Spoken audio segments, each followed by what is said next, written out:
2018 American Athletic Conference Football Championship. What a scene at UCF as they look to keep their winning streak alive. Memphis, for the second consecutive year, taking on the Knights with the title on the line. Again, everyone, Bob Wischusen here with Brock Ewart. Allison Williams will join us in just a moment. Unless Texas pulls off a miracle comeback over on ABC, this game may not carry the meaning for UCF that you hope. They had an infinitesimal chance of making it to the college football playoff. Having said that, though, it doesn't make what they are continually trying to do that much less amazing. Yeah, maybe the meaning on the outside polls, and in particular that playoff that they so badly are clamoring for to get in. But today, in these 60 minutes, they won't think about that for an iota. All that they care about is getting their 25th win. All they care about is winning back-to-back championships and really playing for a quarterback that they love so much that can't be on that field with them today. Obviously, our thoughts are with Mackenzie Milton as well. Mackenzie, we know you are out there watching.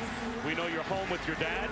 We had hoped to meet you and watch you play football today, and I think we speak, Brock, for our entire crew.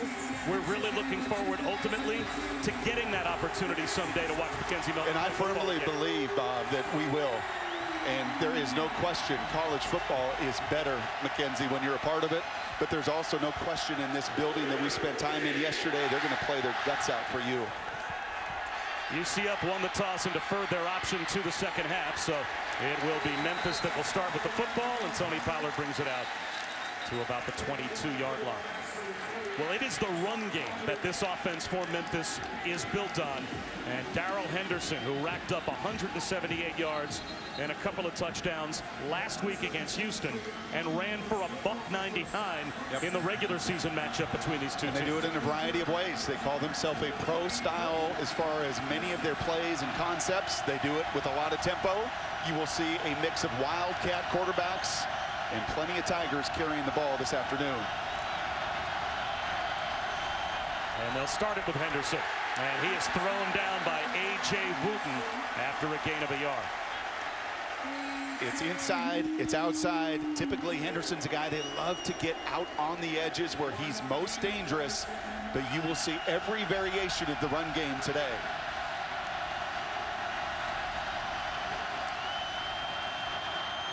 Play action. Brady White trying to set up the tunnel screen. Pollard makes the catch. He picks up 4. It'll be 3rd down and 5. Big early on the road, and Brady White knows it. The transfer from Arizona State started every game this season for Memphis. Got to get this crowd out of it. You do it by moving the chains.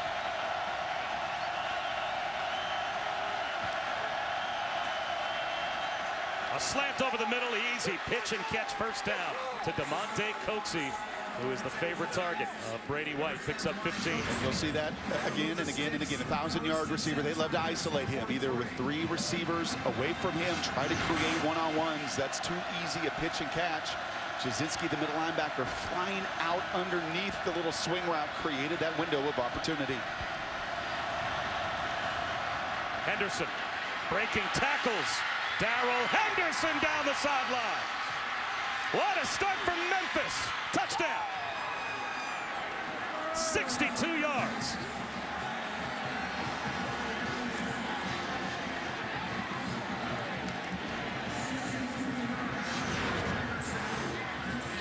That inside run. Randy Shannon, defensive coordinator, Bob. When I asked him, and I ask these coordinators every week, what's the biggest matchup for you? What'd he say?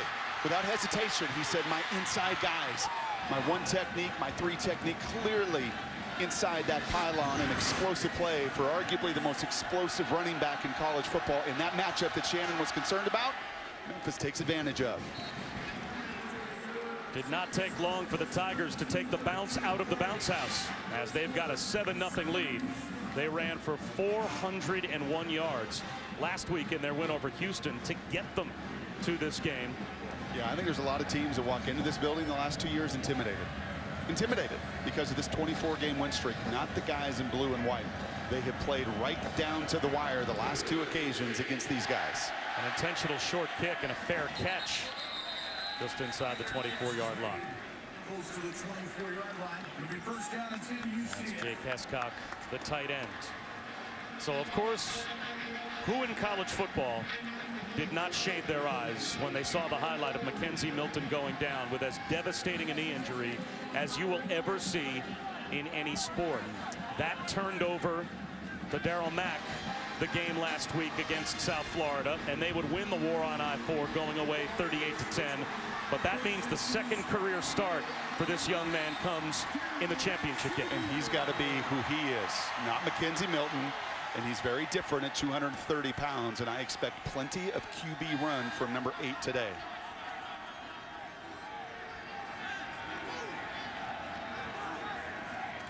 Jet sweep action, and Mack to throw on first down. And that's a bullet that's incomplete. He threw it behind Gabriel Davis. Well, that's a real tight window, but you know the idea here for Heupel. He wants to, and Josh Heupel, the head coach play caller, he wants to get his physical quarterback on the move. Both in the run game, out moving the pocket, try to get him reacting and not thinking from the jump. Quarterback run. And Mack is piled up after a gain of 4.5.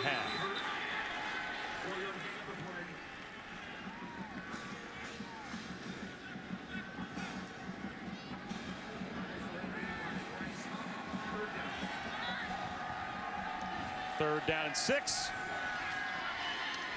Coming back to help the quarterback is Davis. Reaches the ball out, and it looks like he's got the first down.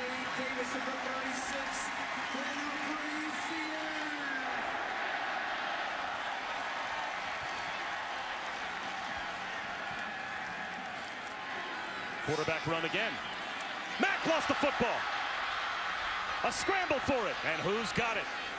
Memphis thinks they have a takeaway inside the 30-yard line.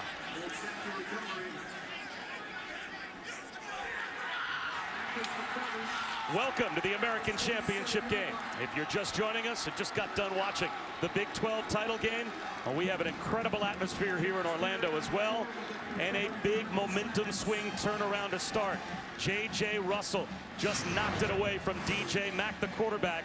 A takeaway for Memphis, and they've got the ball at the UCF 27-yard line after they scored on their opening possession. Bob Wischusen here with Brock Ewart, Allison Williams, and Brock. Memphis has done a lot. A takeaway and a long touchdown run to take a lot of the bounce out of the bounce house. Yeah, but you can hear this place. They know it. They know they're down their quarterback. They know they're down their star. And right now they're down 7 against a Memphis team that will not be intimidated by this environment. One-on-one slant. And that's a first down to DeMonte Coxey inside the 15-yard line. And Brock, here is the score just a moment ago. 62-yard touchdown run for Darryl Henderson. Second leading rusher in all of college football, the most explosive at his position, did it yet again. The big fellas, well, they got the movement up front, and you give Henderson a crease, he's gone. And now Henderson lines up to take the direct snap in the Wildcat. And they'll just run power. And he will power his way inside the 5 for another touchdown. Darrell Henderson with 2 scores. And Memphis has put their stamp early on the AAC title game. Well, the perfect last name for the blocking tight end, that would be Magnifico.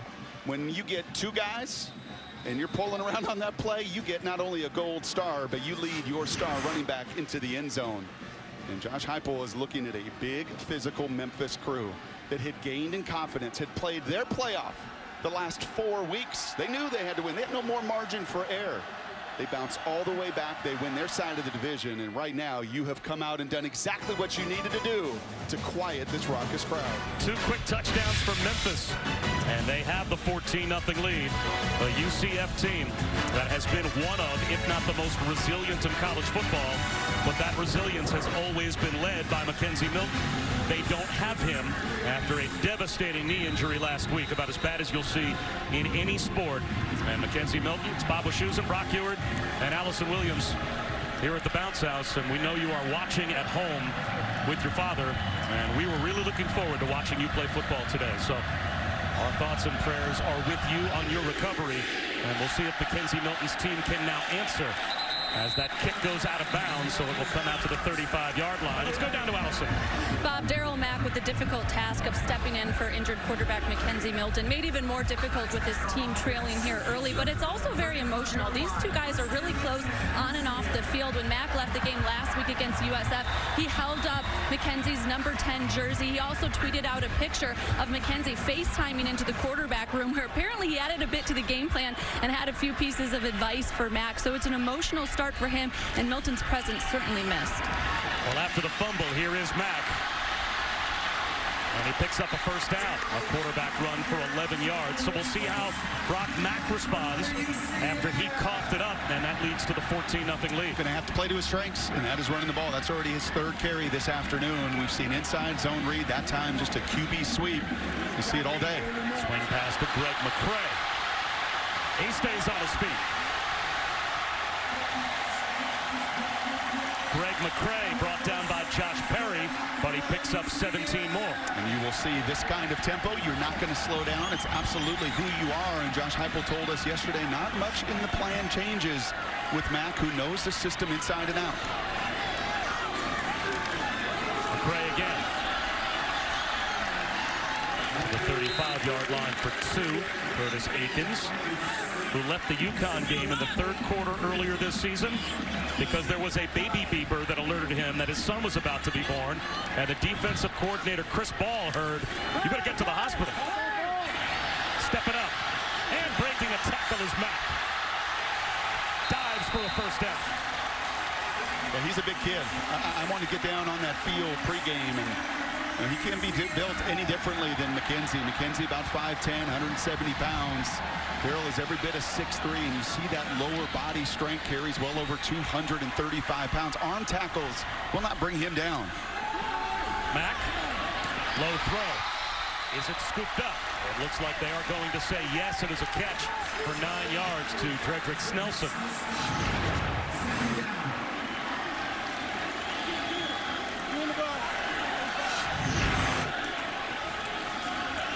McCray, first down.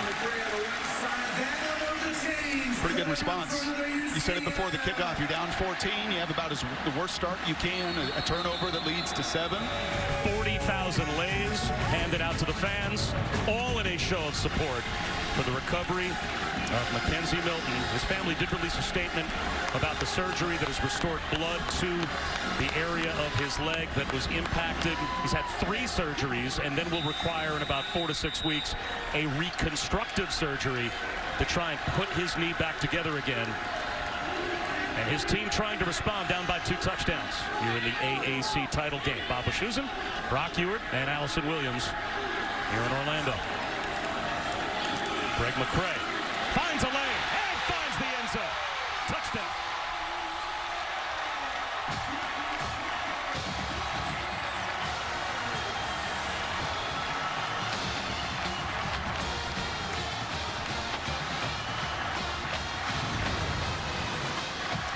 Well, I talked about Magnifico, the tight end on the other side. Colby Alley, the tight end right there, 86, gets the key block in the patience and the resolve of these teams. And I think you're seeing here very quickly in this conference, they can play at the line of scrimmage. 2 best offensive lines in this conference. And they're making it known here in the first 6 minutes of play.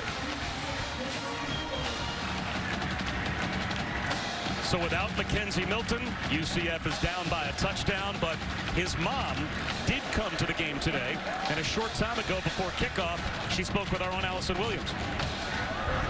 Here now with Teresa Milton, Mackenzie's mom. And Teresa, I can't even imagine what the last week has been like for you and your family. First of all, how is Mackenzie? Mackenzie's doing great. Excellent. I mean, his attitude, his miracles, he's doing great. We brought him home last night. He can move his toes, so his nerves look good. Our trainers are the best in the country. I mean, they knew what was up. The surgery was a success, the best trauma unit they said in the country, so he has everything in his favor. Physically on the road to recovery, emotionally, how tough is it for him not to be here today? He really tried to get here. He got doctor approval at the hospital, but when we landed here, the trainers were like, absolutely not. And then now I realize he's so tired. It was the right thing. He did have a message for his teammates. What did he want them to know? I heard the message, and I think he told them, I believe let's make it happen, and then whatever they say at the end, like team. You're wearing a lei today along with 40,000 other fans. What has it meant to you and your family to see this outpouring of support for Mackenzie? When I saw the lei blessing, I'm not missing that. I'm coming. My husband said, I'm going to stay with him. So I keep checking on Mark to see, make sure you're being a good nurse, honey. I'm watching you. Or I'm on TV. I guess I'm not watching you. But anyway, I had to see it. I wanted to be part of it. And this lei right here, it's a Christmas lei. You see the trees? Yep. So that was from the Cure Bowl. So the Cure Bowl was a rough game for Mackenzie, but that's what's going to get him through this hurdle. Same hurdle there. You know, he was a new quarterback, and so things are in his favor. Well, Ohana, thank you so much for the time, and we wish you and Mackenzie all the best. All right. Merry Christmas to you. Merry Christmas. Well, our Christmas wish right back to Mackenzie Milton is as speedy a recovery as is possible from a knee injury that was described as career-threatening by more than one doctor. Pollard again out of the Wildcat. Muscles his way across the 25 out to the 27-yard line. Gets back the penalty yardage plus 4 more. Kyle Gibson makes the stop. So it will be second down at about 6. Yeah, there's some grown men up front here. 50-plus starts for their center, Drew Kaiser. Travion Tate's the best left tackle I've seen in college football this season. That's saying something. Well, he's just unbelievably athletic. These guys have played together all season long, and I love the statement Mike Norvell's making. Not afraid to just run it right at UCF. Brady White wants to set up the screen. Finds Henderson. And he is hit hard after a gain of a couple. Met by Richard Causey. Third down. And close to 5. We've been in some cool environments this year. Miami, Florida State, Nebraska. Listen to this crowd on third down as these guys are flying. You're going to see ear pads flying. You're going to see mouthpieces flying. These two teams playing for the 4th time in 2 years know each other, and they know what's on the line. On third down and a long 4, Patrick Taylor lines up in the Wildcat. He gets outside. Blockers out in front for Taylor. No one's going to catch him. Out of the Wildcat on third down to the house for Patrick Taylor. 70 yards. Magnifico. Once again, our tight end and that left tackle, Bob, that I was pointing out again and again and again yesterday as we were watching tape. Travion Tate, he got the big block. He's one-on-one with Titus Davis, the best defender for UCF. If you want that edge run to be good, you better be so stout on the edge of that offensive line. Travion was. Magnifico kicks it out. Doesn't just have to be Darrell Henderson getting in the explosive fun. The multifaceted aspects of this run game. Tough to defend. A 2-touchdown lead again for the Tigers. We love you, Phil. And Brenda.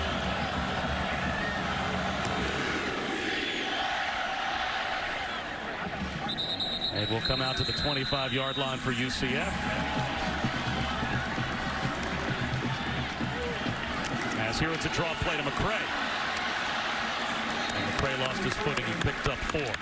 I'll tell you what else is he's been looking at for the majority of this first quarter is a lot of one-on-one situations on the perimeter. And there are the parents of DJ Mack, Daryl and Hope, that are here to watch their son try and win a title today. And it'll be third down and 4 after McCray picks up 2, tripped up by Tim Hart.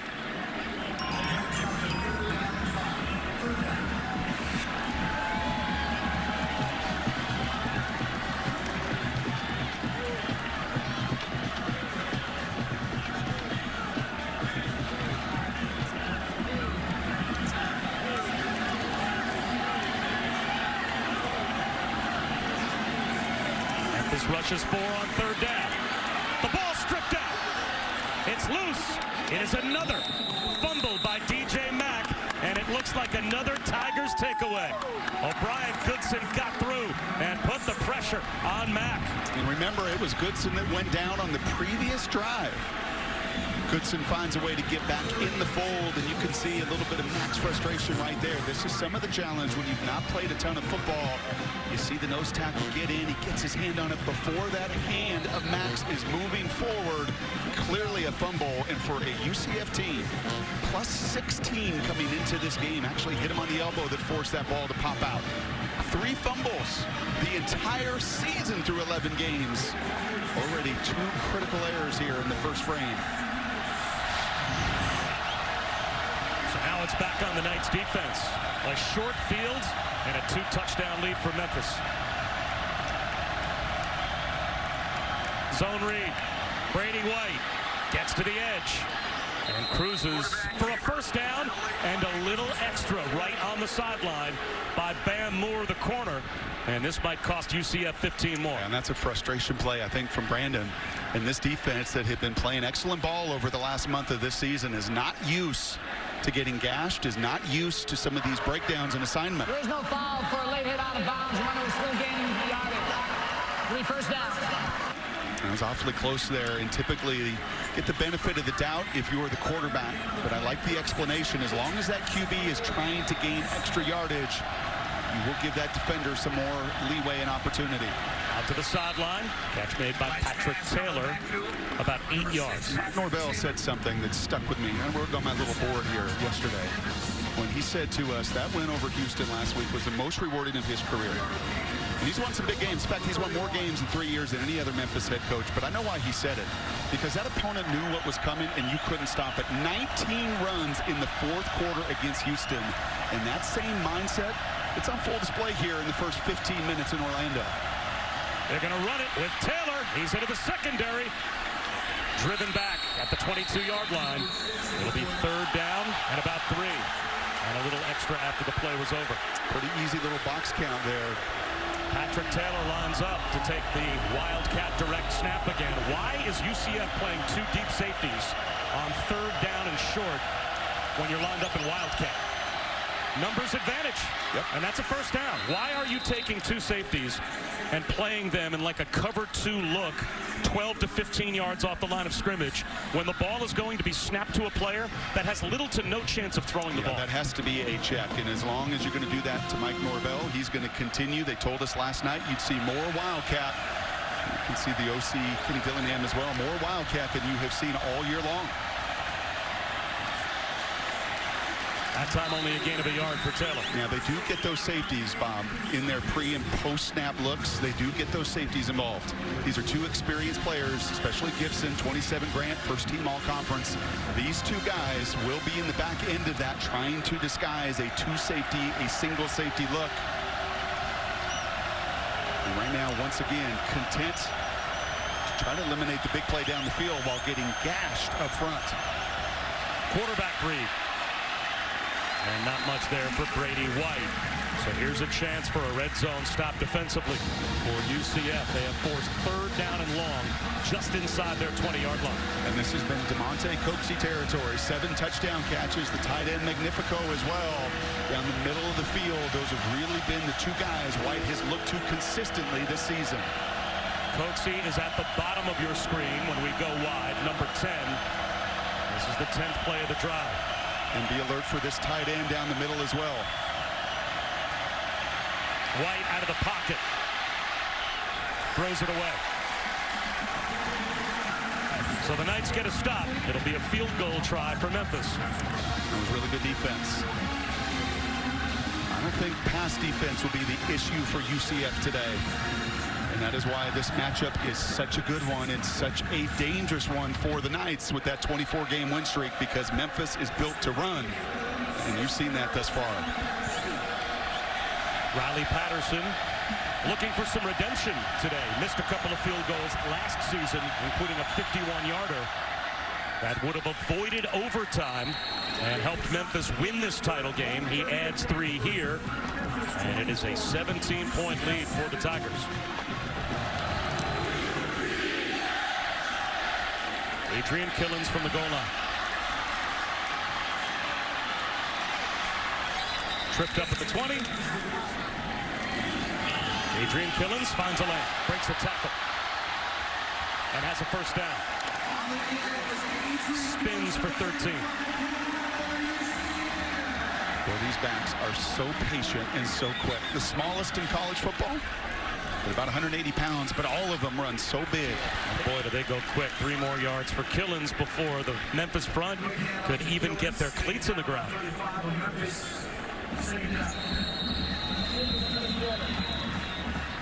was a little bit of action.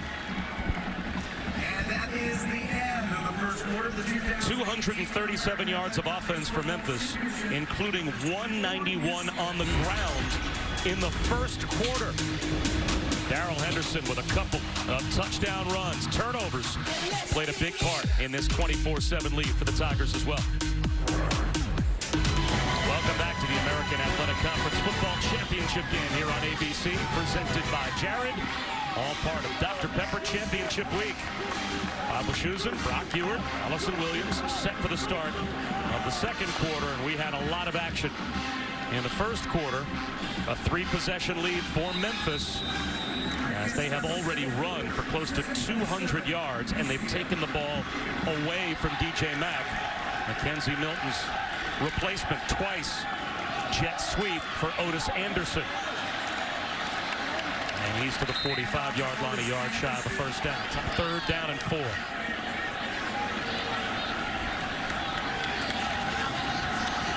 Swing pass to McCray, pulls it down, has a first down. And he's down to the 9-yard line. So where would you have put UCF? Yeah, I'd have in that committee. Yeah, I mean, they're undefeated. They've won 24 games in a row, and I know it is about this season. They have been resilient. They're incredibly tough. They're getting gashed today defensively in ways they have not all season long. But to me, they should have sat on the number 7 line. McCray. Just outside the 5-yard line. He's brought down by Austin Hall.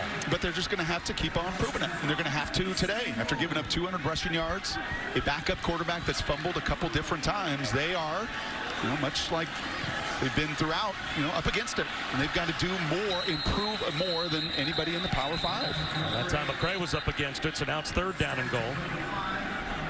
And they will continue to run into what you hear in college basketball all the time as well. No one wants to play us. No one wants to come here and play us. And you're forced sometimes to get Power 5 opponents to schedule home and homes, if you're lucky, that are projected 5-6 years out. It's very hard to schedule if you're UCF. 12th play of the drive, 3rd and goal. Where's your one-on-one you like here? Play clock down to 5. Mack, he's going to try it himself. Up the middle, lost the football at the goal line, loose in the end zone. Who's going to get it? It's recovered for a UCF touchdown.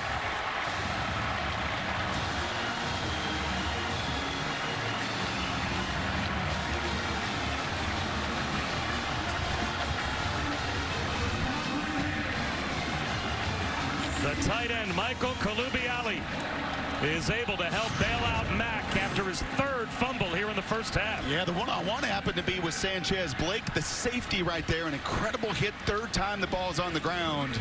But extra effort by the guys in black as they pursue and are very fortunate to find 7 the hard way.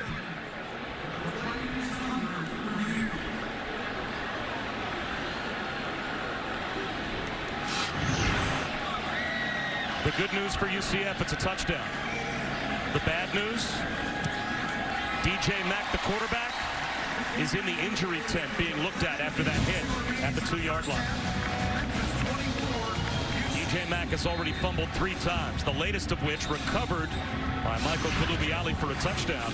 But this hit from Sanchez Blake on his throwing wrist knocked the ball out and put him in the injury tent. He's back out of the injury tent. He looks okay. But Brock, without Mackenzie Milton, you have a true freshman in Quadri Jones. That's all that's left behind DJ Mack. Can you afford to continue to run him as often and as aggressively as they have? Well, you framed that a lot better than I did to Josh Heupel yesterday, because I asked him that exact question, and he stared at me point blank and said, that's who he is. This is championship weekend, is it not? Everything not on the line. We're going to exhaust it and give our big quarterback, who feels most comfortable running the football, the opportunity to do it. But he better start protecting the ball and protecting himself, too. Tony Pollard brings it out and doesn't even reach the 20-yard line.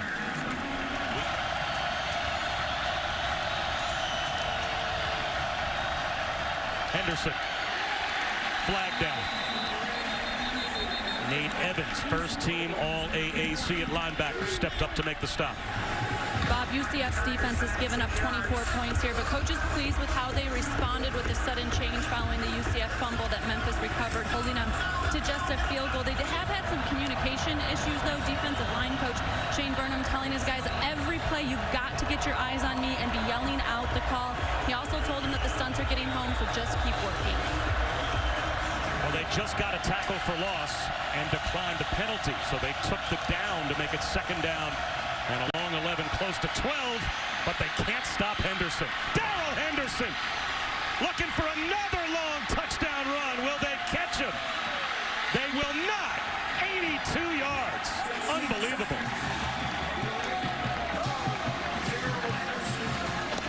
I'll tell you what, when you got the best left tackle in college football that I have seen this year, he is creating enormous lanes here for Memphis. Look at my big left tackle. Look at Travion Tate here. He kicks out, and you just see the kind of hole that is such danger right there for UCF. I mean, that is just too easy. Not getting up blocks. Everything Allison just talked about, that their defensive line coaches to be aggressive on those line stunts, to get home, to get your hands off of those Memphis offensive linemen. Advantage Tigers. The third touchdown run here in the first half for Memphis of at least 62 yards. And they've got a 31-14 lead. Yeah. Just want to thank everyone that's been, sending their thoughts and prayers to me in this recovery process. It means the world to me. I just want to wish you guys a Merry Christmas, and where I'm from, we say Melikiliki Maka. God bless all you guys. Well, you saw the 40,000 lays that were handed out to all of the fans that came into Spectrum Stadium today in support of the recovery of Mackenzie Milton. And boy, could UCF use him now, down by 17 in this championship game early in the second quarter. Of course, Milton not being here has nothing to do with the fact that their defense can't get a tackle against the Memphis run game. Well, this is the American Championship game. Bob Wischusen, Brock Ewert, Allison Williams from the end zone. Mack to throw. Looking for Davis. Got it to midfield. Gabriel Davis has a step, and UCF back in business. He beat Tito Wyndham. How good was that throw? Flag down, back at the line of scrimmage.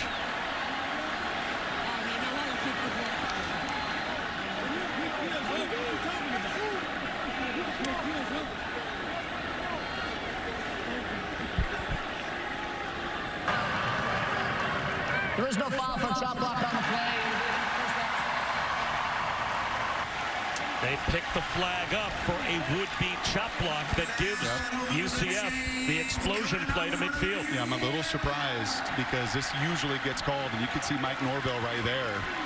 At any time this is close, you are going to protect, and you can see the center was engaged, and the running back came in and hit below the legs. It is right here, right in the middle. There goes Greg McCray. Cuts it back at the 10. First and goal, UCF. 2 snaps. And they're from deep in their own end to inside the Memphis 5-yard line. 47 yards on that carry from McCray. First and goal, and like lightning, they're ready to go again. Here's McCray, brought down behind the line. And that quiets the crowd as Bryce Huff makes a tackle for loss close to the 5-yard line. Yeah, this is, I think, this drive showing you the resilient nature of this program, of this team, and why this is going to be a 60-minute game period. No matter what it's going to look like. You just do not win for 2+ years straight, 24 consecutive games. You get stuffed on 4th down. Yeah, you're at your own goal line, but you can eat up 90 yards in a mere seconds. Mack, a pop pass, back of the end zone. Caught, touchdown. Jake Hescock held on. And UCF is able to make this a 2-possession game again.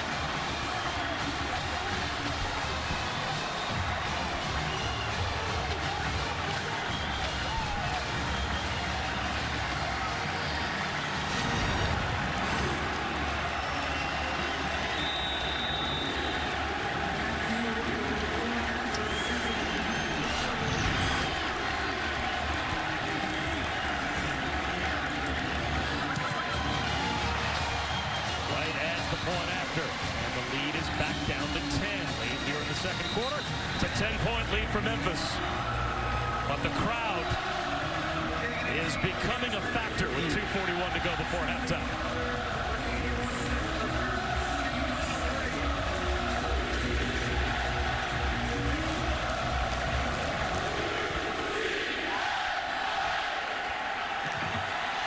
Pollard from the 5. Blown up at the 21-yard line. First down pitch and catch to Patrick Taylor. Nate Evans pushed him out. Memphis is out of timeouts, but they've got plenty of time on the clock to score again before halftime. And they will get the ball to begin the second half.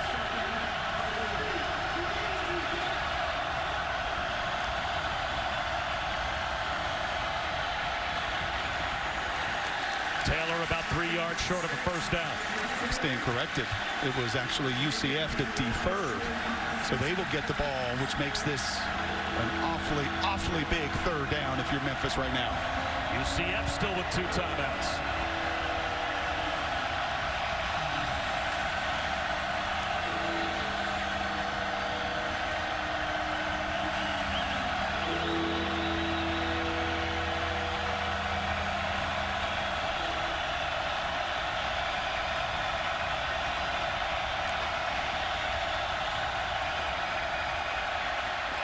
Flag thrown.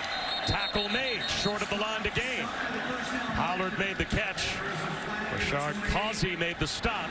Not much debate here, I would think. He declined the penalty as the tackle was made short of the line to gain. Offense number 53. The penalty's declined. It'll be 4th down. So now UCF will get the ball again before halftime. Yeah, big number 9 here, Tristan Hill, has made his presence known, and you're going to see a 2-point takedown here, about as good as it gets. And that's an obvious holding call there. You saw Tristan do it in the run game, and that time the right guard Woodard, all he can do is grab, tug, and take down Hill.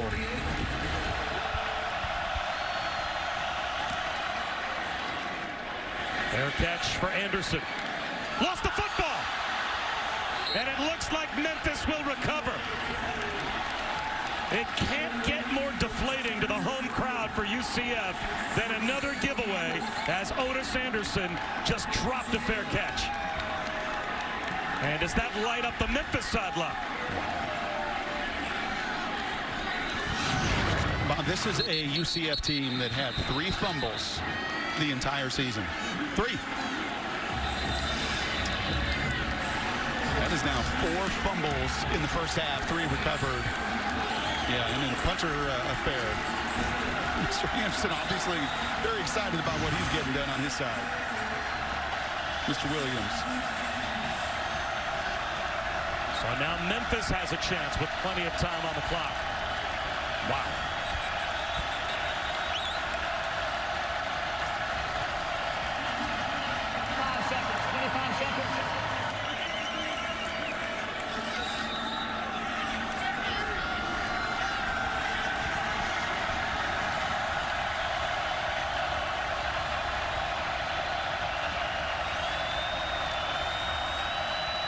Henderson inside the 30, inside the 25, 8 more.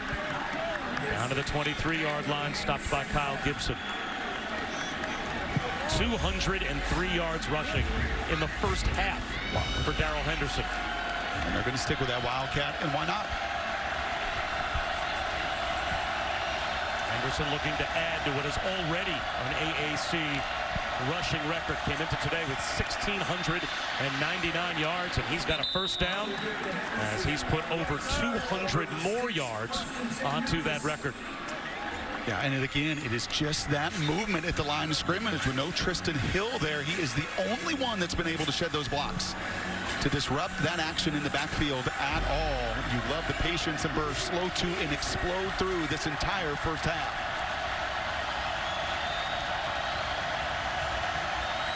Pollard driven back at the line of scrimmage. And now you got to have a little bit of urgency here with no timeouts. And both teams are out of timeouts. Yeah, I don't think you just feel like you need to settle for 3 here. Not against this group, not in this building.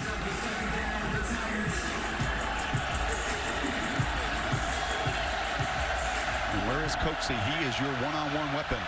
Top of the screen, widest to the far side right. That's the way White looks. Slips it down the sideline to Taylor. And he's out of bounds inside the 5-yard line. What a terrific job by Coxie.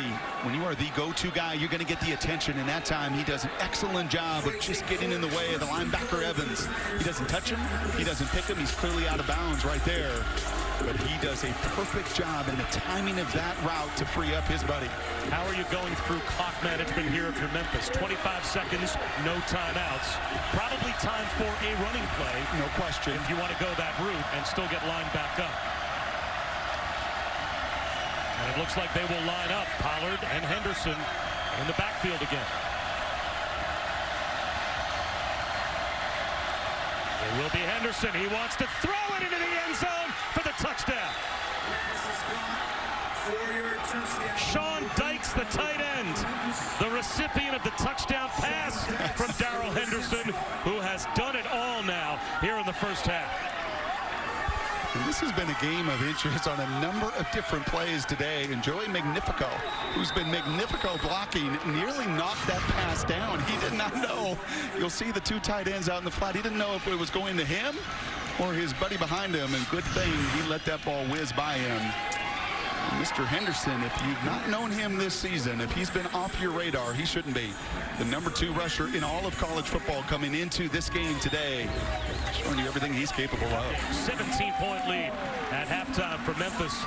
Time to go back to the studio. Kevin Nagandi, Jim Mora, and Jonathan Vilma. Guys, just about set for the start of the second half. And the question is, can UCF stop that guy? Because the numbers that Memphis put up running the football in the first half were historic. They dominated the first half in a way that no team in FBS this year in a half has dominated with the run game and at the line of scrimmage. Against anybody, against bad defenses, let alone a UCF defense that hadn't given up 20 or more points to 7 of their 11. They've shut down 7 of their 11 opponents this year, scored 20 or less against them. For a game. For the entire game. And that was a first half dominated by Memphis. How about 12.9 yards per carry? It's not very often that we got to pull the calculator out to try to figure out in the first half of action, but 12.9 yards per carry as a team. That Wildcat was dominant throughout. Randy Shannon, his defensive staff, had a lot of work to do at halftime to make some adjustments. Technique? Is this just a test of manhood at the line of scrimmage in the second half for UCF? Yes and yes, because in this first matchup, it was adjustments, it was penetration, it was stunts, it was getting into the backfield that slowed things down up in Memphis. And there's going to have to be some scheme, there's going to have to be technique, and then it's going to have to be relentless energy from everybody defensively. We'll see what kind of field position UCF ends up with to start off the second half. It should be pretty good field position, if not for the flag that has been thrown. And Tavius Thompson weaved his way out to the 38-yard line. UCF so good. #2 in America, plus 16 in the turnover ratio, -3, 3 fumbles critical in that first half. Long throw to the sideline for Gabriel Davis, and a dangerous throw from Mack. To one occasion of going underneath, this time, again, trying to do other people's jobs. You've got to be patient, whether it is the Wildcat, whether it is some of that zone read action, and then the eraser on the back end of it, your all-conference safety grant too many times. Not able to eliminate the big play. Snelson, first down. And on the other side, this is the start you want for your quarterback. I mean, these are 2 occasions here, just one-on-one coverage against Memphis. They are going to commit. They will continue. Look at the number of bodies around the line of scrimmage. They will continue to put this game, throwing the football in Mac's hands. Snelson turns the corner. Runs into a brick wall, lost the football. And McCray looking to jump on top of it. And it looks like he did. Curtis Akins and Josh Perry combined to knock the ball out. Nearly another giveaway for UCF. I think you heard the official say down by contact. The right knee, I think, here, if Snelson goes down, does it go down before the ball comes out? I think it does. Well, McCray covered. So because there was a recovery by Greg McCray, Mack well protected down the sideline. He drops it into Otis Anderson for a touchdown.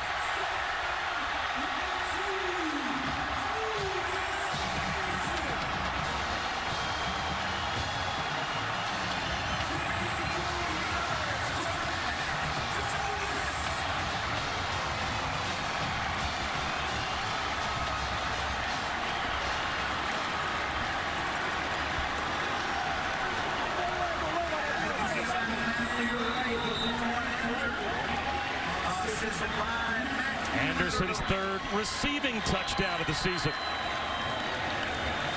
Josh Heupel told us Otis Anderson has been their best dual threat guy, and maybe the best dual threat guy he's ever been around. Well, this was a high-risk throw down the field. You can see the safety, Josh Perry, right there. And these safeties have had a hard night on both sides of it with some of their angles. You know, you play that center field spot just like a center fielder. Right, the good ones get such great jumps on the ball. They take tremendous angles. That time, Josh Perry thought he had 6. He undercut it. He took a bit of a bad angle. It's an empty feeling as it sails over your head. And Otis does exactly what Josh Heupel told Allison. This team will respond, and they will.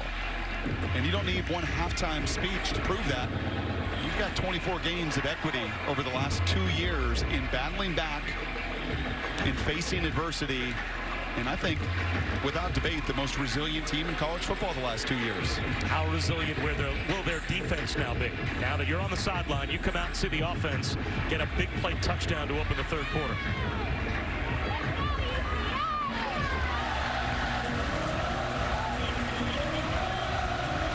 It's been a long game already for DJ Mack. He has paid the price often, but that time he delivers a touchdown strike. And this one goes past Tony Pollard for a touchback. Henderson up the middle, 2 yards. That time Richie Grant was there selling out to stop the run. Yeah, there was no disguise there, was there? There was no safety at 8 yards. There was safety at 3 yards from the line of scrimmage.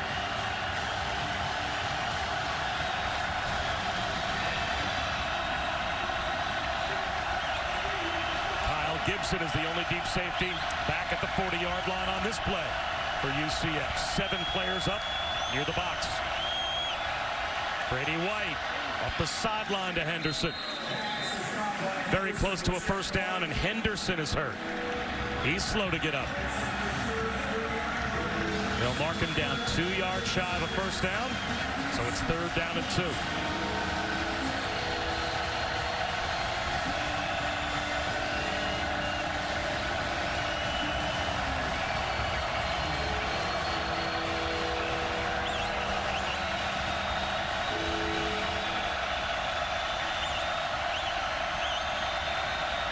Four-man rush on 3rd down. The pocket starts to collapse. Brady White, he's going to try and run for it. Flag thrown in the secondary as Joey Connors made the stop. And Pat Jasinski is limping off the field.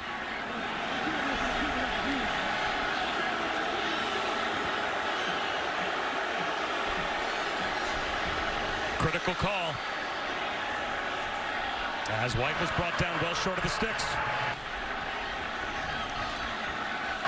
There is no foul for holding on the plays. There's a running play. So the flag picked up. Yeah, and take a look at this, Bob. It's the linebacker here that is going to make contact. He is definitely going to hold, but when he holds, quarterback in the pocket still. Ooh.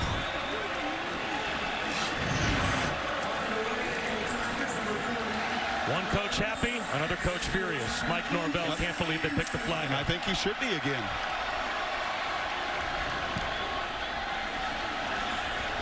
Returnable kick for Anderson, driven back inside his 15-yard line. Looking for running room.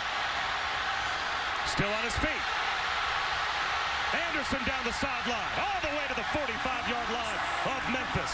What a start to the third quarter for UCF. Memphis head coach Mike Norvell being explained to about why the flag for the holding call that would have given Memphis a first down was picked up. He's not buying the explanation. Bob Wishoes and Brock Ewart, Allison Williams here. Brock, hard to argue with why he's so upset. Oh, yeah. I mean, this is right here. This is as obvious as it gets. That's a takedown.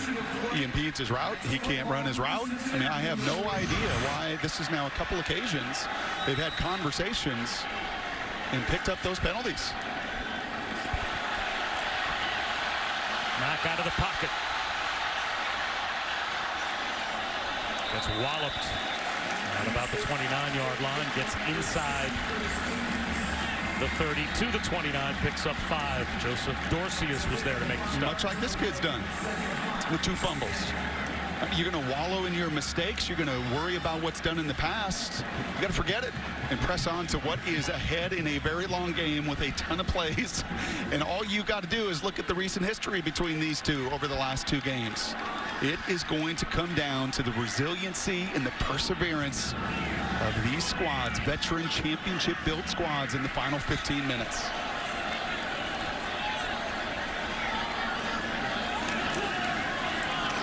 McGowan, very close to a first down. And without measurement, the officials said, move the chains again for UCF. And look at that movement at the point of attack. Look at those guys. Look at the tight splits, and look at the movement created by this O-line in the second half. Mack looking for the slam. Flag out. Josh Perry bumped down Anderson. Pass interference, defense number 4. Ball be placed in the spot of the foul, automatic, first down. And there's no debate about this one. Josh had the touchdown sail over his head as he took a flat angle. And that time, just a little slant route and a two-handed shove right in your screen right there. Obvious. Quite a punch-counter-punch all night long between these two.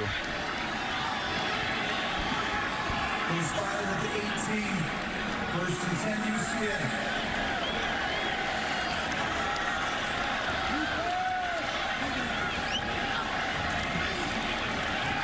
Back off play action again. Slant. This time it's there.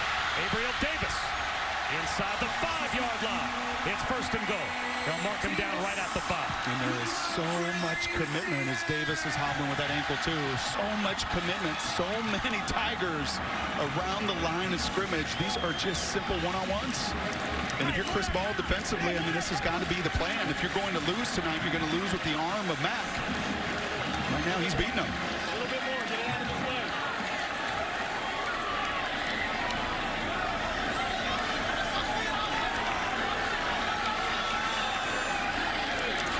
Greg McCray inside the 5. Now just inside the 4-yard line. It'll be second down and goal. Khalil Johnson made the Memphis tackle. And you could see a group that runs the ball so doggone well with so many weapons, including their quarterback, and Milton with 9 rushing touchdowns himself this year.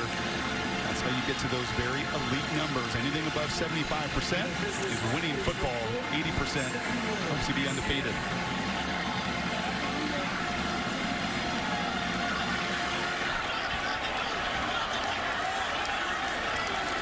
Quarterback run for Mack. DJ Mack walks into the end zone with a Knights touchdown.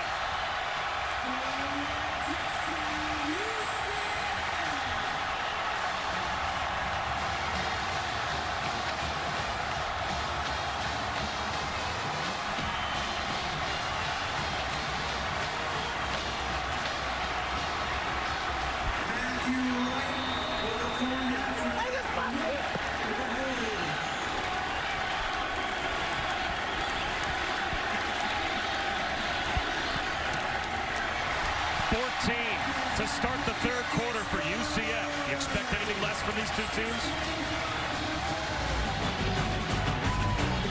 You cannot distract UCF Stair Kid. Just can't be done. Even in the midst of all of this excitement at Spectrum Stadium, you cannot be distracted. You just never know how a star is born. A crazy lady in Utah, the book guy in Tallahassee. So this young man, stars born all college season. The bounce house still can't distract the stare down kid.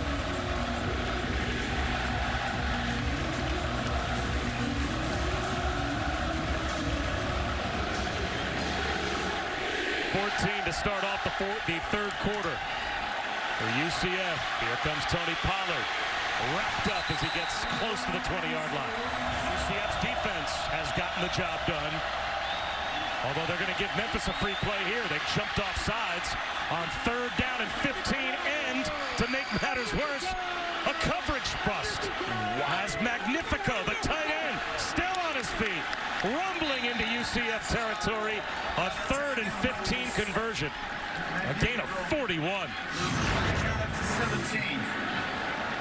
Offside. Defense number 10. With his decline, the result of the play is a first down. And how about the balance to stay on his feet as he never hit the ground? Fell on top of Neville Clark. And how about the job of Brady White making the biggest play of this game? By far, maybe the biggest play of this season with where this third quarter was looking for the quarterback. Play action. That ball batted down. As Kyle Gibson got in the passing lane. Yeah, this may have been picked off if this ball does not get tipped here at the line of scrimmage, as Brady's wide receiver was stumbling as well. Man, this has been a game of inches, a game of calls, a game of tug of war at the line of scrimmage. Exactly the kind of game you wanted on this Saturday night.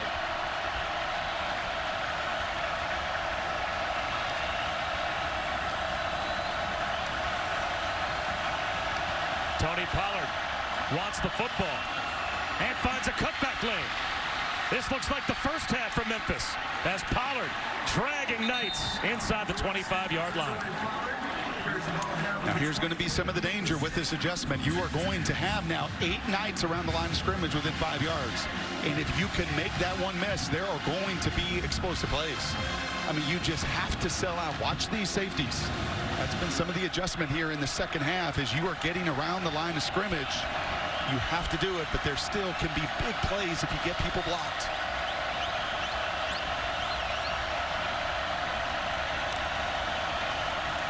Patrick Taylor. Strong run on first down. Close to the 16-yard line. Titus Davis made the stop. How big was 3rd and 15? Changed the game. I mean, your odds in this building of 3rd and 15 down in that end zone with the amount of noise. In this third quarter, and the number is pretty clear, the best third quarter team in college football. Infinitely small. And yet Brady beat him with the cadence, kept the play alive, and the huge conversion that's changed a little of the momentum. Darrell Henderson shaken up. Earlier on this drive, you saw him on the sideline. No big deal. You got Patrick Taylor, who's now over 100 yards as well. He gets the call again. He finds room again. First down again to the 10-yard line.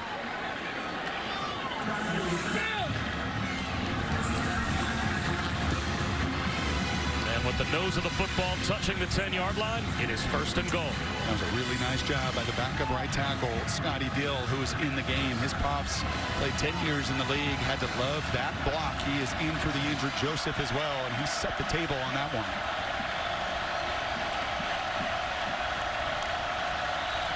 Taylor. Gang tackled at the 6. Nate Evans led the charge for UCF.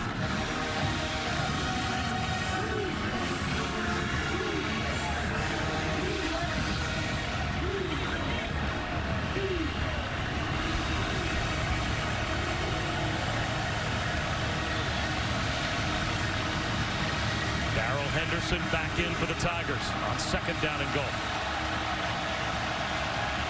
And he's in the backfield with Pollard.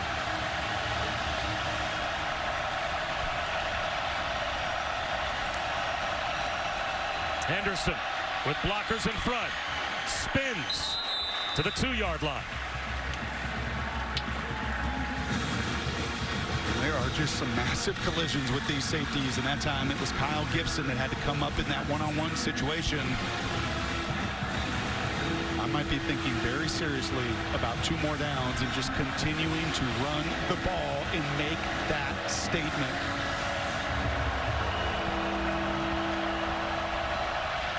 Third down and goal.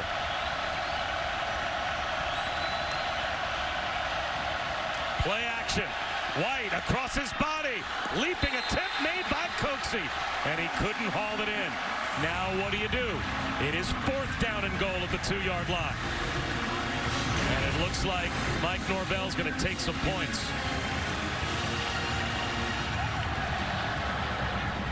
He's going to send his group out for a chip shot field goal after Coxie had that opportunity, had a touchdown, and he's going to try and stretch the lead to 6 with Riley Patterson.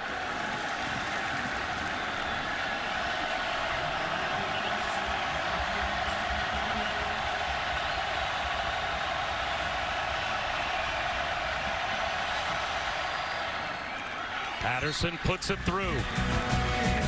A 6-point lead in a championship game for Memphis. I think we all wonder, could they overcome the loss of Mackenzie Milton emotionally, physically at the quarterback position? And right now, Mackenzie, who I know is watching this game with his dad, has got to be so immensely proud of the fight in these Knights. Killings cut down at the 24-yard line.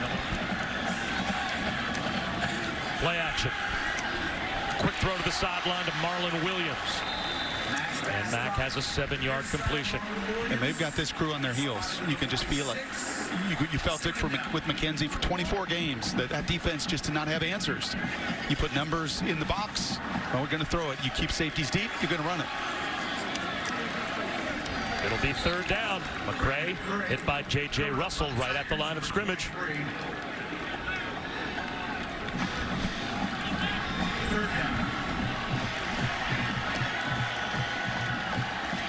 And Memphis get a stop. Quarterback draw. Mack gets a block, but he is upended before he can get to the line to gain. Great play by the corner, T.J. Carter, to get to the ankles of D.J. Mack. Now 4th down and a yard, and UCF is leaving their offense on the field. They don't have to run another play before the end of the quarter. They can take the time to make this decision, and they will. Can you imagine a potentially more dramatic way to start off the 4th quarter of a championship game than 4th and 1 on UCF's own side of the 50? Welcome back to the American Athletic Conference Football Championship Game on ABC, presented by Jared. It's part of Dr. Pepper Championship Week to start the 4th quarter. Greg McCray gets outside. Inside the 20. Down to the 2-yard line.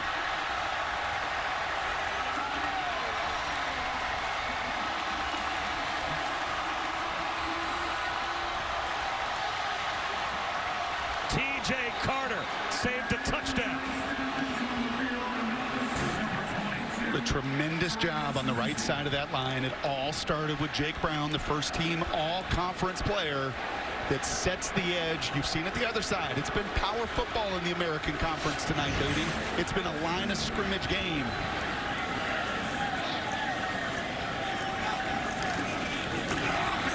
Quarterback run. Breaking a tackle is D.J. Mack. He's got another touchdown.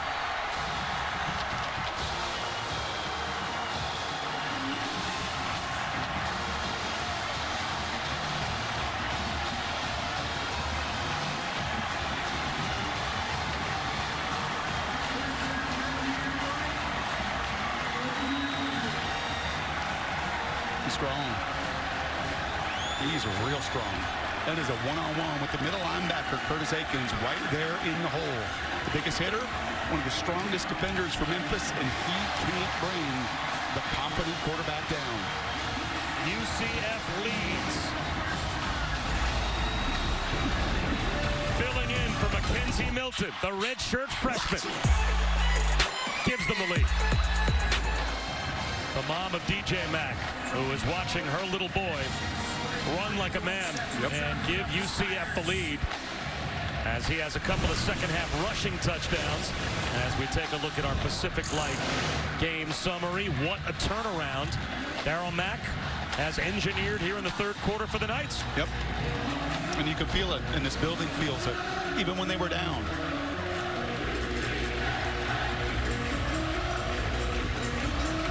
And now the booth is shaking, Bob. It's the bounce house for a reason.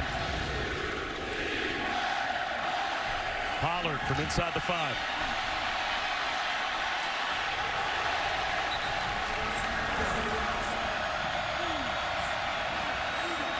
Jump ball. Coming back to make the catch is Devontae Coxie.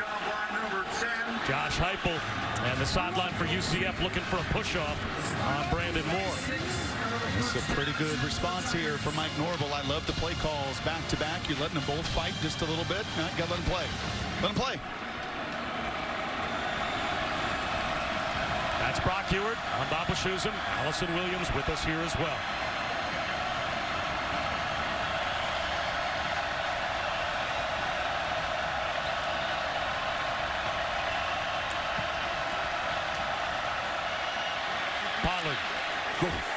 takes a hit and gets out to about the 49-yard line. Back to Championship Saturday, any fun?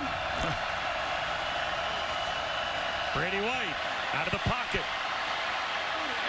He'll tuck it under and end up about 3 yards shy of a first down. There's Tristan Hill again. He's just playing the game of his season. Second team all conference last year. And he's just not been the same kind of factor this season, but this is all want to. If he does not do this, this is another first down. Instead, it's going to be a 3rd and 3, and this stadium once again is going to come roaring. Screen. Machine Slade. First down. His first reception. And that is a big one. What a great call. Again, great call. You've seen it. You've seen Wildcat, but you're not just stuck in one thing. You know, this possession in particular, moving the pocket, play pass, get the ball out of your hands. Just do not let that defense get comfortable with just one look. Now White again splits out wide, setting up the Wildcat with Patrick Taylor. And Taylor will run power right up the middle. And that's good for 5 yards.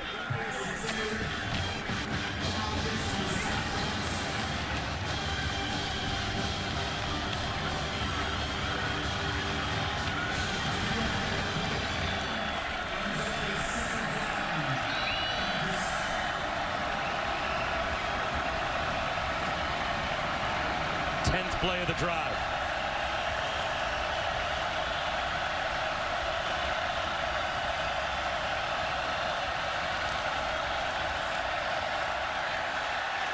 White contested, broken up. Tony Pollard, the intended receiver, and Rashard Causey read it, jumped the route, knocked it away, sets up 3rd down and 5. Just a little bit of hesitation here, and an excellent job by Causey. He is all over. Look at his eyes in the backfield there. And nearly the game-changing turnover that UCF has gotten all season long, and Brady got away with one.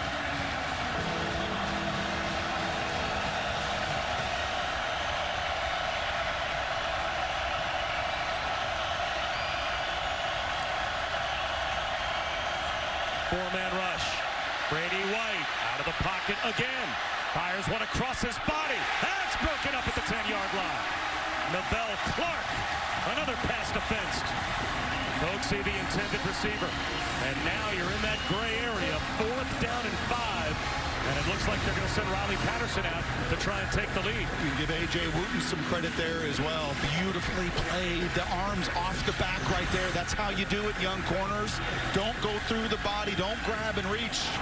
And what a big opportunity here for Riley after a critical miss in this game a season ago. He missed a couple last season, including a 51-yarder.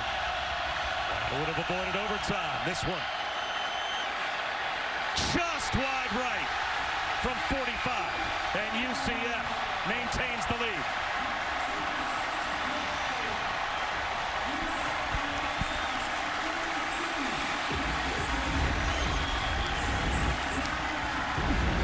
Just that close to Memphis going back on top. Patient run here from McCray. Gets outside. McCray down the sideline. Hit from behind. But not before he crosses the 50. J.J. Russell brings him down, but it's a 26-yard gain. And how patient was Greg McCray behind the developing blockers. Mack pulls it back. He'll take off and run again. And that's a first down. Into the red zone to the 17-yard line. Curtis Aikens spun him down. And I'll say this too, this is nearly 600 yards of offense now for UCF, and if you thought this was just a one-man show, you thought wrong.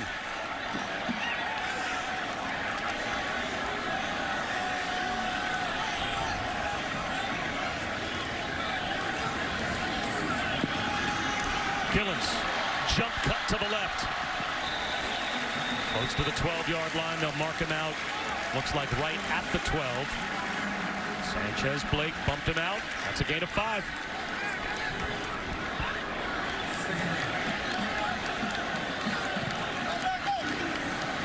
Gillens up the middle. First and goal at the 2. They're just moving. I mean, there is no answer. Look at it. He doesn't care that he gets hit. And we've got an injured Tiger that the crowd is going to react as if this is a slowdown technique. Field right here. Look at this double team. These are two all-conference players. You want it when the game is on the line? All you've got to do is get to a body on a body and let these guys behind you who have such incredible courage at 170 plus pounds running right between those tackles and wearing Memphis out. 617 yards, 80 plays, down 17, and it doesn't matter. When you have championship DNA that has been built for 2 years, you salivate over these moments to finish.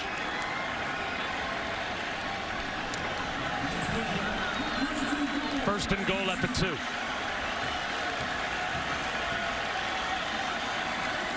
Mack looking for another rushing touchdown. He's at the goal line. He's got it.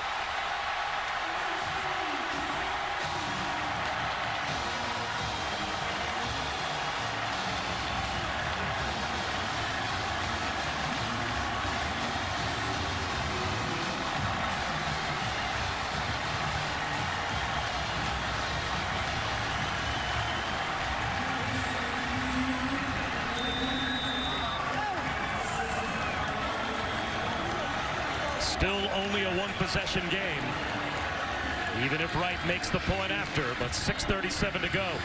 And now UCF has their largest lead.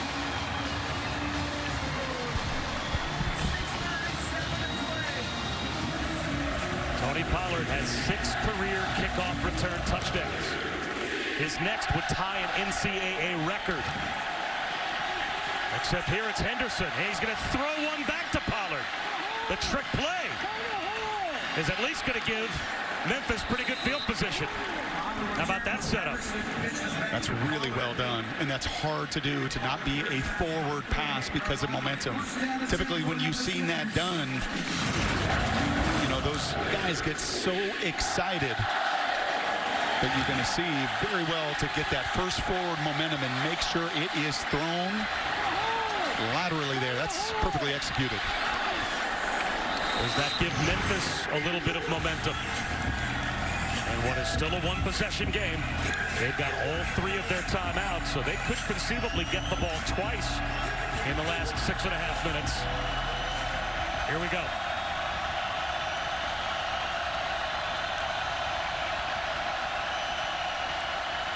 Incomplete. White was looking for Patrick Taylor. Good coverage from Nate Evans.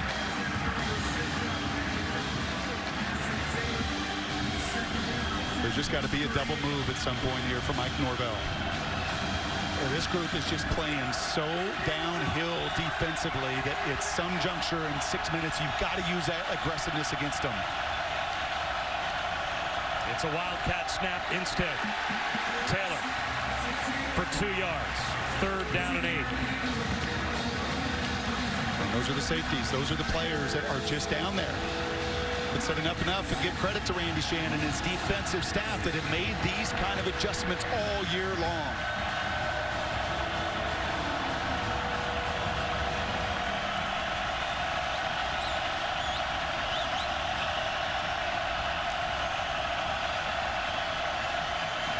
White under pressure.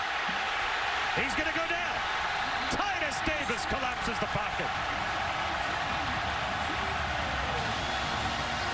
And here comes the punt group. No choice for Memphis with their timeouts to do anything here but kick it away. Yep.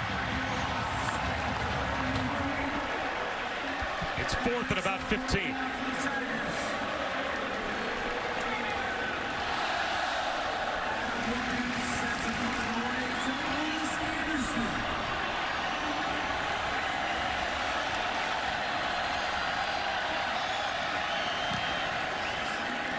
Good punt from Williams. Anderson, an immediate fair catch inside the 20-yard line. You've not seen this kind of pressure And I think the left tackle, Travion Tate, one of the best, but Titus gets to him. Titus Davis beats him off the jump. And that's just a perfect picture of these guys that are just playing a tick ahead. The 40-some thousand in here that are going nuts, that are creating chaos and havoc at the line of scrimmage. And these Knights are feeding right off that energy. Greg McCray. Just across the 20-yard line stood up by Jonathan Wilson. Now, Brock, I know these tempo teams only practice tempo. There is no reason for UCF to do anything other than take the clock down as far as they possibly can before they snap it again. Shorten this game. And they're at the line, set to go with 20 on the play clock. And they snap it with 17 on the play clock. Mack, he's going to go deep for Snelson. He's got it. Why wait?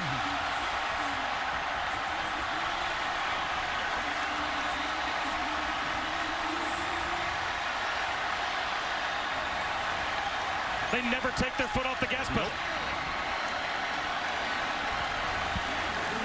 What a big time throw. What a big time second half here from Darryl Mack. What a response. Bob, it is one thing to watch this team from afar, and I know Kirk and Chris felt it when they were in here just a couple weeks ago as well.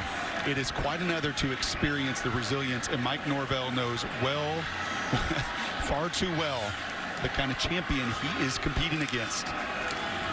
There's McCray. At that time, they did take the clock down as far as they could, and now the timeouts will start to be used by Mike Norvell, as Memphis will call their first with 3:51 to go.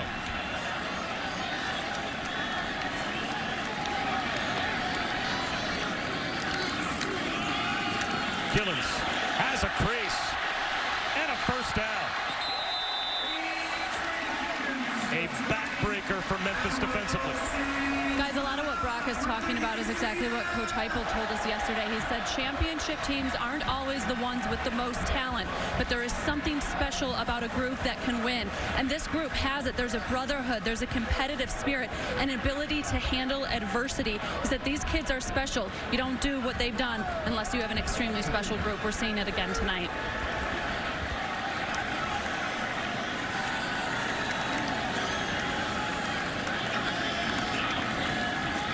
Gillens tries the left side. And he gets down inside the 15-yard line, and now another timeout will be called by Memphis. You know, and I've said to you before, Bob, give me an offense and give me a team identified by their offensive line. You just can't do it better than this. These are two first-team conference players, and you just don't do it better than that. I mean, that is absolutely textbook. There is nobody in college football that can run this play better than this action right here.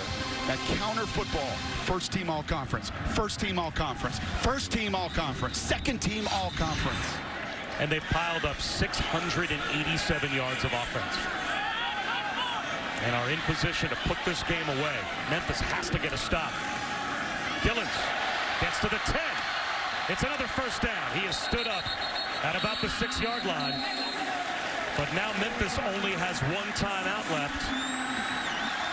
And this will take us inside of 3 minutes to go with a fresh set of downs for UCF. And if Mike Norvell was more proud of his team a week ago against Houston than he's ever been, I guarantee you, Josh Heupel has won all 11 this season. And won a pretty big one up in Memphis in the rainstorm. But this is going to be the most meaningful for him, bar none. Bar none. The country question, the committee question, how good is this team? Are they just about one guy? In committee, they are not. Play clock winding down. And Heupel wants his team to line up and snap the ball. Gillens. Turn back just inside the 5-yard line. And now Mike Norvell has no choice but to spend his final timeout with 2:33 to go and hope for a miracle. Darryl Mack has thrown for more yards in this game than Mackenzie Milton has thrown for in any game this season. And he's going to try and run for another score here. And he's got it. 4 rushing touchdowns for DJ Mack.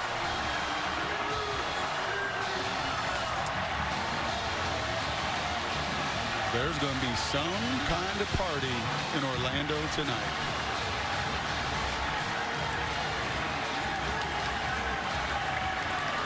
And Teresa Milton and Hope Mack. Quarterback moms, I know them. It's a hard spot to be sometimes. And you can see both of them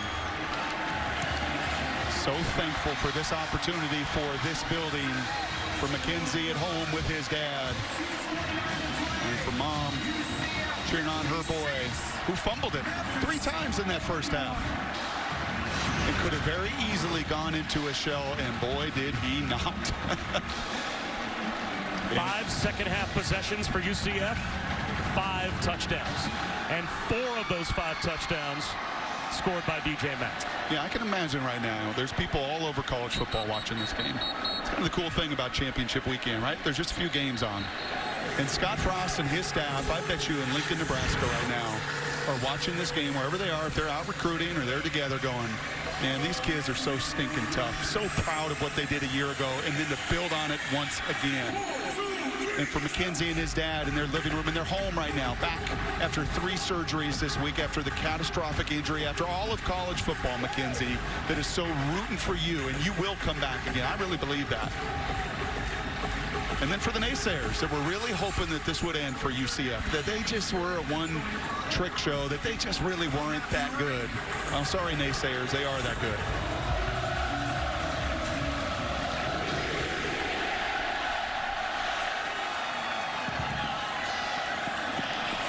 That kick out of bounds, so it will come out to the 35-yard line.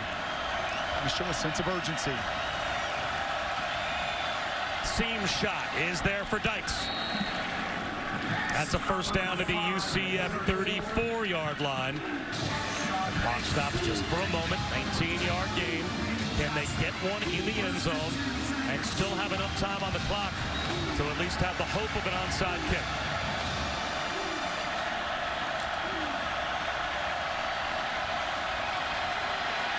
Avoiding a sack is White and throws it away. Smart. You can see the reinforcements coming on the field for fresh Knights, for Mike Norvell. And this offense that is built to run first. And you saw in that first half, they had the game. They had it stylistically the way they needed to. They were up 17 in that second half. And unfortunately now it is a one-dimensional mode.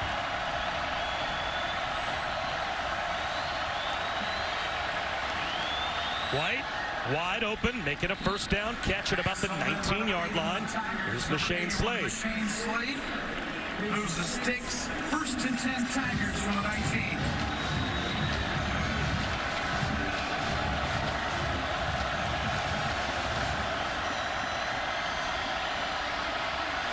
White trying to extend the play and does. Throws it away again. 1:09 to go. And he was looking for Coxie there. That is his touchdown maker, and Heupel doesn't like it. I think he thought there was a takedown holding call that he was not going to get. And the inability to really get Coxie going down the field, their big play threat. Heupel and his crew credit, they know it. They pay an awful lot of attention to him.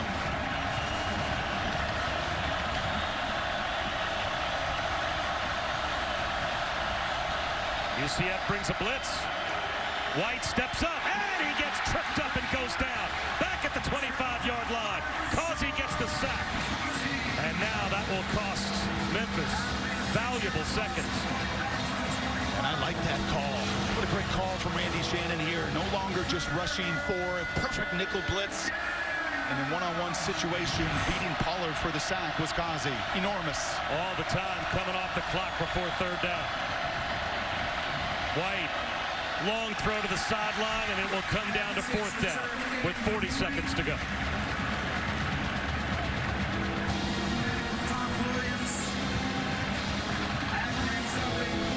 And not only is it 4th down, realistically, if you look at how much time is left on the clock, and you need 2 scores, this can't even be just an attempt for a first down. This ball needs to go to the end zone. Because you need enough time for a score, and an onside kick, and another possession.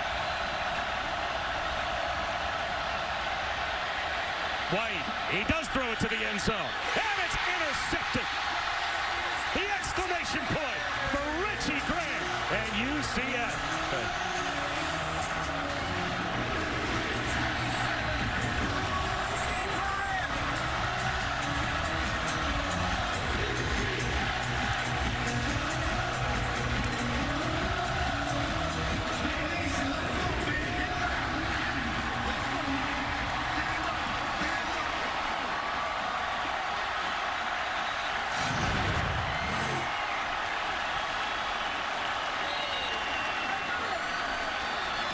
Take over at the 20-yard line after the interception of Richie Grant. It'll be 1st and 10 with 33 seconds to play.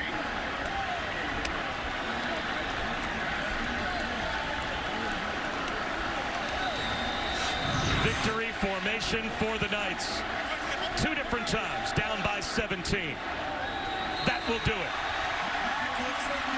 For the 2nd consecutive year, the American Championship Game is won by the Knights over Memphis.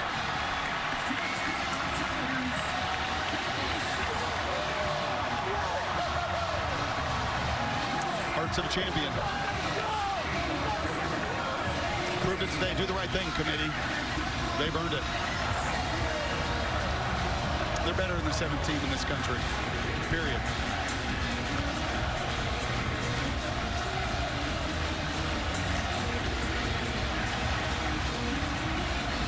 Is that Mackenzie Milton being FaceTimed in by Mom, getting to experience with Mom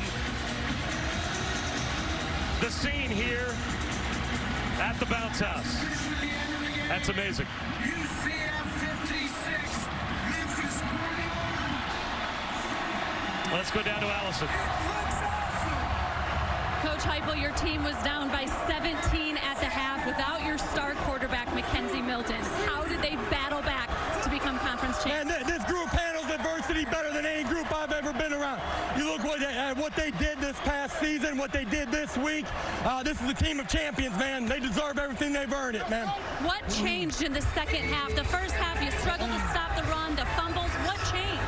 You play assignment sound. We had great communication, all 3 levels defensively, defeated blocks, went and made tackles. Offensively, we took care of the football, and that's how you go light it up.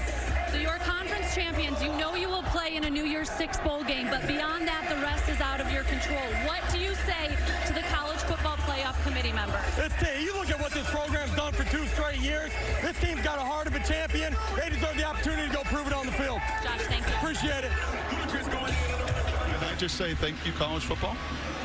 I'll sign up for championship weekend anytime. For Allison Williams and Brock Ewart, I'm Bob Wischusen. Tune to the ESPN app for our post-game championship trophy presentation. Good night from Orlando. Back to Kevin Nagandi.